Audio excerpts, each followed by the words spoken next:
So the market of swimming ponds is full of lots of companies in the UK, lots of very good companies producing swimming ponds. And what I want to do is talk about the fact that actually a lot of them may look incredible for that first few months and when they're installed, but a huge amount of them actually end up slowly turning green. They become a high maintenance and they stop being that enjoyable place just to go and swim in and relax. The problem is a lot of the industry sells that dream without talking about the reality. If you used to go and have a look on YouTube, you'll see the countless amount of videos are done, because I think that the clarity is important about what we're trying to achieve. So in this video, I'm going to explain exactly why most swimming ponds fail. So the first part of this is what I call the Instagram problem.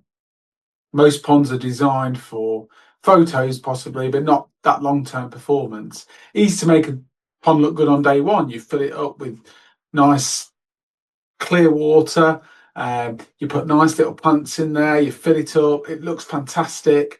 But actually, what's it like at the end of year one? What's it like at the end of year three? And I think there's a lot of industry obsession around natural look, or it's got to be filtered naturally. I want my swimming pond to be a natural swimming pond. And I think sometimes the misunderstanding that that isn't what we do. Well, it is what we do. What we do very much is a natural swimming pond. The plants in the pond do a job for the pond. But it's just how we implement it and how we slightly do it differently to everybody else, which gives it longevity. And I think one of the things is I understand fully how swimming ponds are built by the companies. And I also understand the pitfalls of that, particularly when it comes to maintenance. But that's not something people will tend to go into and explain a lot when they're trying to sell a swimming pond project. So, when you look at it, it's not just a landscaping project, building a swimming pond. It's very much a biology and engineering project. And I think that's how we as a company set ourselves apart, because we very much appreciate and understand the fact that it is that. I mean, water obviously doesn't care about aesthetics. It follows physics and biology. So I believe the biggest failure in most swimming ponds is they probably don't get the filtration side of it correct. And what I mean by that is the assumption is if you push water around into the stoned areas of the pond, what that's going to be able to do is it's going to be able to filter the pond water. But in reality, the reality of this is actually so much more different than how that sounds. Yes, you can push the water through the gravel, and yes, it does help with natural bacteria. So what you get is you get the nitrogen cycle that happening there, ammonia to nitrite to nitrate, which is brilliant. The only slight issue that you get is over time you get silt build-up, and you get silt build-up in that stone area, which means that no longer can that bacteria live there happily. But also, it's not just that. It's also the fact of what happens at the bottom of the pond. And I was doing a bit of research today looking at how other companies talk about how they install swimming ponds and how they answer certain questions. And one of the questions was regarding how silt's handled. And it was basically, I think it was framed in a way of, what if we was to add fish in there? Can we add fish in? No, you can't add fish in. The reason you can't add fish in is because they're going to knock up all the silt at the bottom of the pond. But that, of course, that's true. The other key reason is they can't handle the fish waste because there's no way of handling it. Whereas what we do is by putting a mechanical system in, or putting a pump in there at the bottom of the pond, taking that water out, taking it to a filter, actually that is managing that system, and that is managing the fish waste. But also, you don't get that silt buildup on the bottom. And it's not just about fish knocking it up, it's about humans knocking it up. And of course, if you want to go for a swim and you go and you knock up all that silt on the bottom, then actually that's going to take that enjoyment away. And I think that's one of the key things that makes us different. But it's very difficult to show that at a concept stage or a design stage. That's really a practicality of just living with it for a few years. And you only kind of find that out as if you go down that other route. And that's one of the reasons why I'm so pro fit filtration systems and make sure we handle that silt correctly. I think I think the regeneration zone is probably the biggest myth in the industry.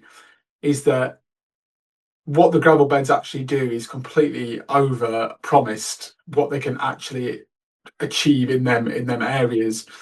Many systems just rely heavily on that regeneration zone, and I understand. I understand from the perspective of, wouldn't it be wonderful if the plants just did all the cleaning and that gives us crystal clear water in it and it's able to tackle everything. And crystal clear water does happen, but the one thing it'll always struggle with is blanket weed. And I've seen some absolutely stunning swimming ponds been built really well, but they just fundamentally have this issue where they just can't handle algae. Now, I'm not pretending for one moment that we never see blanket weed in any of our swim pond installs, and we absolutely do. But there is a way of managing it, and there's not been a project that we've not been able to manage it on. And it's not, it might not happen instantly, it might take a year or two. It kind of just depends on how strong the phosphates are. But normally within a year, it's pretty much managed so that blanket weed's actually at quite a minimal at that stage. And I think one of the things that people probably don't quite appreciate is once you get down 6 years, 7 years, 8 years down the line, then gravel beds become ineffective. And because they become ineffective, um, blanket weed then doesn't just grow from nitrites. Doesn't just grow from phosphates in the water, which we can remove. It actually grows from ammonia and nitrate as well. So you're kind of getting multiple different issues there, as well as it not being great swimming because you get that silt build up. Um, Unless, of course, you follow the line of it needs pond backing every month. Now, for someone that's probably not had a swim pond before, you probably can't appreciate what vacuuming a swimming pond is like. But most swimming ponds are quite large, so it's actually a very difficult process to do.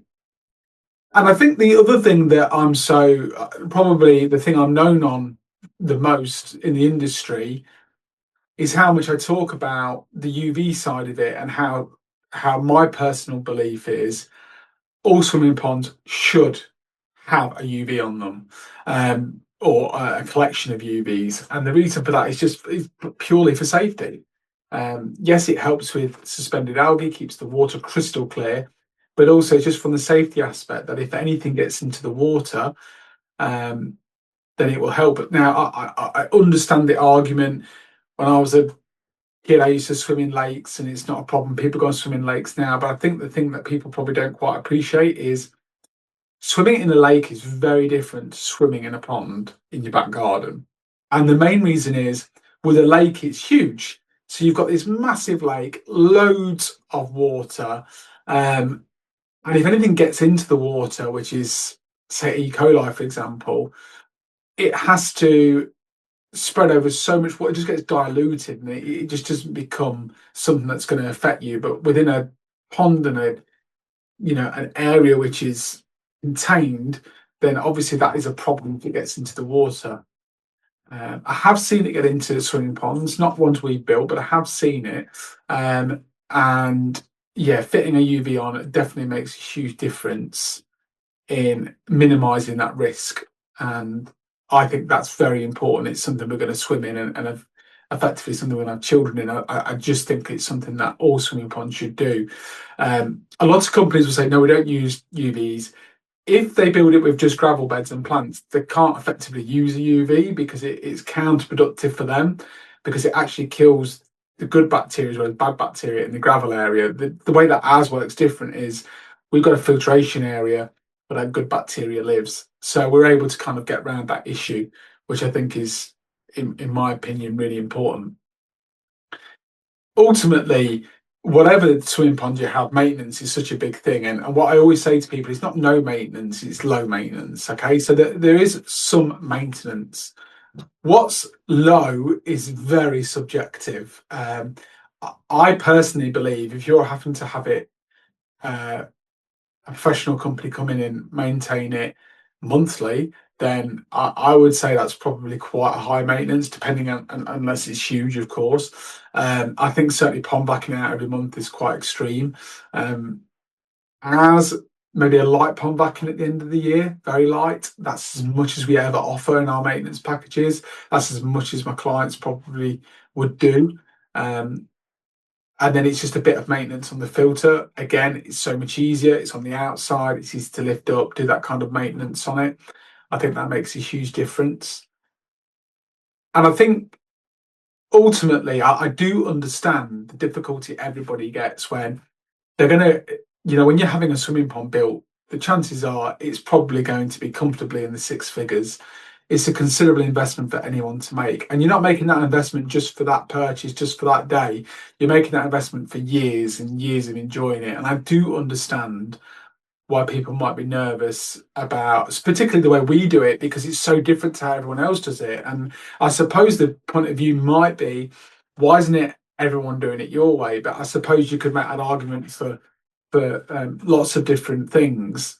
But essentially, building it with a UV and a filtration system is alien to how swimming ponds have always been built. So swimming ponds have always been built this way: large planting beds. They get clear water in the middle, and then people go and swim in them, and that's how swimming ponds are done.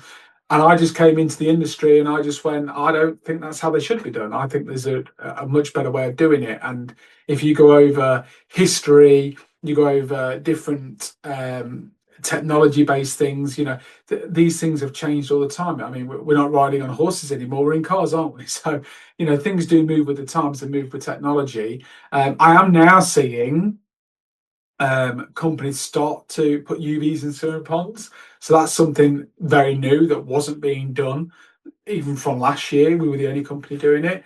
I'm now starting to see it slowly go into swimming ponds. So I believe there is a movement towards that, and I do genuinely think that's a good thing. It's not just I enjoy the competitive advantage because we do it. I just think it's a good thing that everyone should do it, in my opinion. So ultimately, I understand that it's a huge investment for people. I understand that people have got to make a decision that's right for them.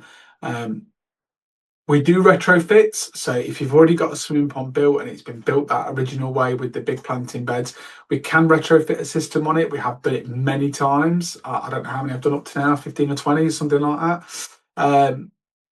It is expensive when you add on the fact you've already paid for someone to build the swimming pond. Get it built right in the first place is obviously going to be way more cost effective. And then I believe that the maintenance side of it and everything, it works so much better, and keeps what the swimming pond's there for, is that for you to go and swim in. That water anxiety for me just ruins the enjoyment of having one. So sometimes it, like digging a hole, put a liner in, putting some gravel and plants in it, there's your swimming pond. Yes, it might be cheaper up front, but I think ultimately you're going to pay later on. So for me, the most expensive pond that you can have is the one that you have to rebuild, ultimately. Swimming ponds absolutely can work brilliantly.